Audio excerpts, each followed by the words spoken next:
Hey, it's the Empire. Geoboxing Empire. Boxing. Now, man, Anthony Joshua loses to Alexander Usyk, man, in the second fight.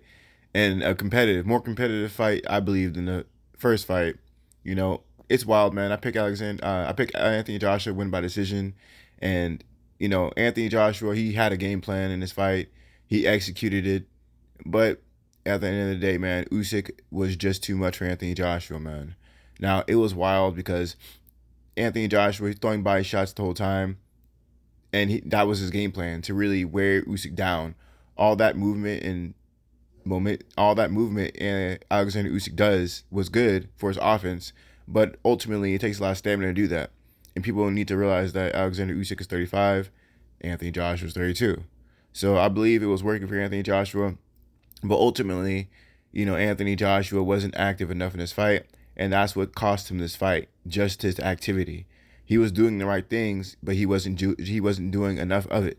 Right? There's too much uh, time in between Anthony Joshua throwing power shots and just throwing shots in general. Right? Alexander Usyk was the busier fighter, and he was able to outpoint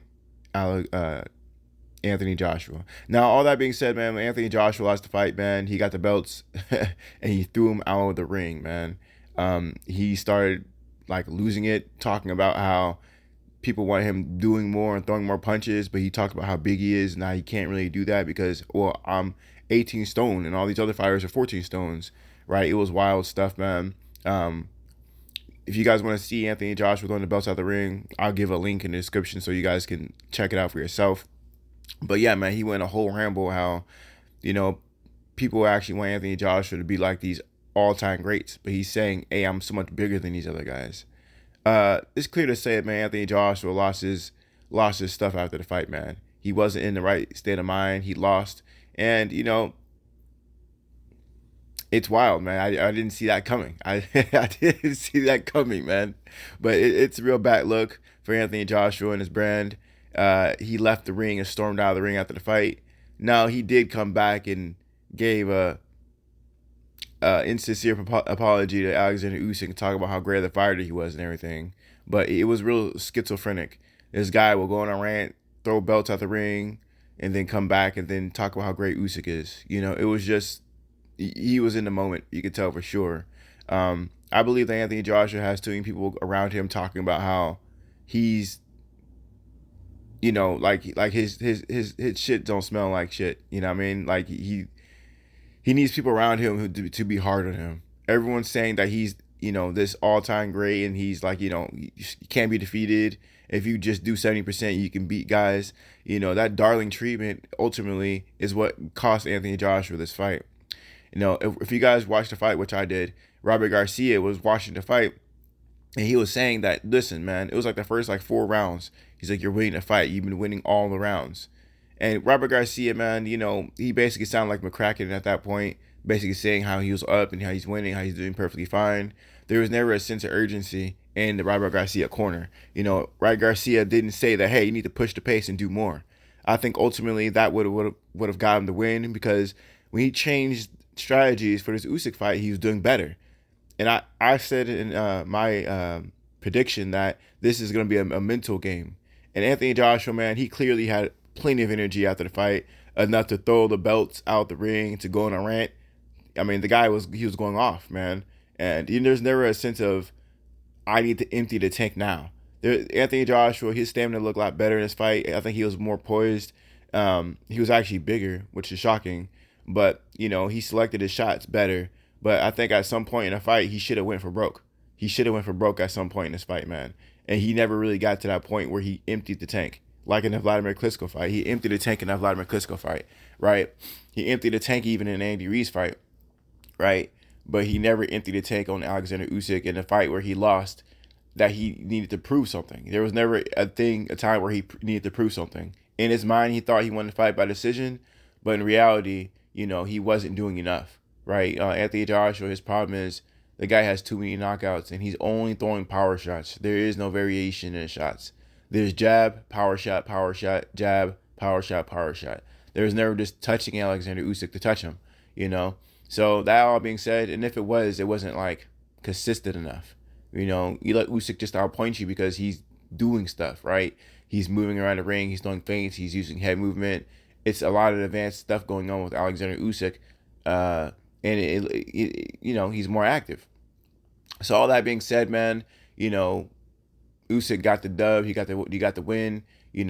Understand he came from his front lines, from the Ukraine war with Russia, and then he came and he fought this boxing match. So there's a lot of intangibles going on with Usyk, not just in boxing but outside the ring as well.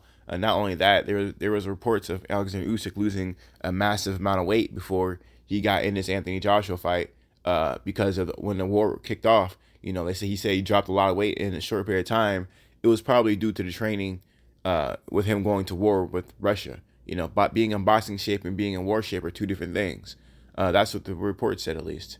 So, this changes the landscape of boxing, and it was really funny because I remember I seen a post online saying that it would be really funny if Tyson Fury beats Deontay Wilder, and if Usyk beats Anthony Joshua, and that's exactly what happened.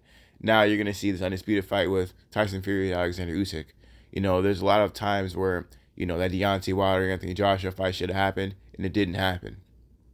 So that's really, man, it's really sad to see. But hey, man, what can you do, right? Now I do think that Anthony Joshua, when he defended his belt 6 times, and Deontay Wilder defending his belt like 10 times, they need a little grace, both those fighters, because they are reigning for a long time, right? Tyson Fury defended his belt 1 time. Alexander Usyk defended his belt 1 time. Granted, it was the champions they beat, but I think people are jumping in a gun trying to call either fighter all-time greats, because you gotta pit them in with contenders of the division. The Luis Ortizes, the Andy Ruizes. You gotta pit them against all the big dogs, even guys who are coming up, the Danny Dubois. You just don't know who can get them, right? There's a lot of slept-on fighters like Gerald Miller. There's 2 of them, the Big Miller, and then there's other Miller. So there's just so many elite level fighters in boxing. The Robert Heleniuses. I can go on and on naming all these guys. But to defend the titles for multi-years, and Deontay Wilder tying the Muhammad Ali's record, Anthony Joshua, reigning for a long time, defending his mandatories multiple times. Tyson Fury and Usyk need to do the same thing. Undisputed is cool and all, but at the same time, Anthony Joshua didn't lose to a fellow champion. He didn't lose to Deontay Wilder or Anthony Joshua. He lost to a contender in Alexander Usyk. He was a contender going up in heavyweight. Yeah, he was undisputed at cruiserweight, but that's not the point. When he went up to heavyweight, he didn't have any belts, right? Yeah, Deontay Wilder lost to a guy in Tyson Fury who he didn't have any world title belts at the time, right? Tyson Fury was stripped of all his titles. He had the Ring Magazine title, but that's not a world title, right? That's facts. So that being said, I expect the same thing out of Tyson Fury. And I guess Tyson Fury defended it twice because he fought Dillian White. But still, I mean, like I said, Deontay Wilder and Anthony Joshua are reigning for so long. I expect the same out of Alexander Usyk and Tyson Fury. I hope they don't just get 1 or 2 fights and then call it a day. I hope they actually defend those titles, because that's what really, really means to be a champion.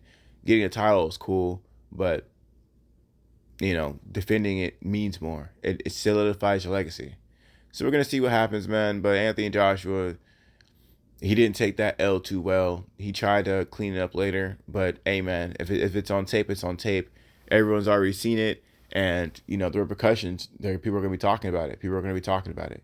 Yeah, Anthony Joshua needs people who aren't going to say he's like an angel or something. He needs someone who's going to go hard on him. Someone who's going to mentally break him, unfortunately. So, it was a good fight, though, man. I think Robert Garcia did a pretty good job. Unfortunately, there wasn't too many adjustments. I didn't hear anything from his corner. He had a game plan, and it was a good game plan, but there was never any adjustments made by his team in the mid-fight, Anthony Joshua, Usyk. There's fights where Anthony Joshua hurt Usyk to the body, and Anthony Joshua really didn't capitalize on it. He didn't really capitalize on it, So, all that being said, is AJ going to stay with Robert Garcia? Lord knows, man. Lord knows. Me personally, I would pick Derek James to train Anthony Joshua, because he trains Errol Spence Jr. the body snatcher. And Anthony Joshua, I think his body shots would have been a little bit more cleaner, and he would have made more adjustments because Derek James is an elite low trainer, right? Changed Jamel Charlo as well, undisputed 154 champion. And yeah, man, Errol Spence has 3 of the 4 titles at 147. So, hey, man, all that being said, man, what's done is done. Usyk remains unified WBO, IBF, WBA world champion, and it seems like he's in a collision with Tyson Fury. But anyway, man, let me know, guys, how you guys feel about Anthony Joshua, the post-fight interview, and, his antics after the fight. Wild stuff, man, wild stuff. Let me know how you guys feel about it, though. Like, comment, subscribe. This is The Empire, Geobox Empire. Peace.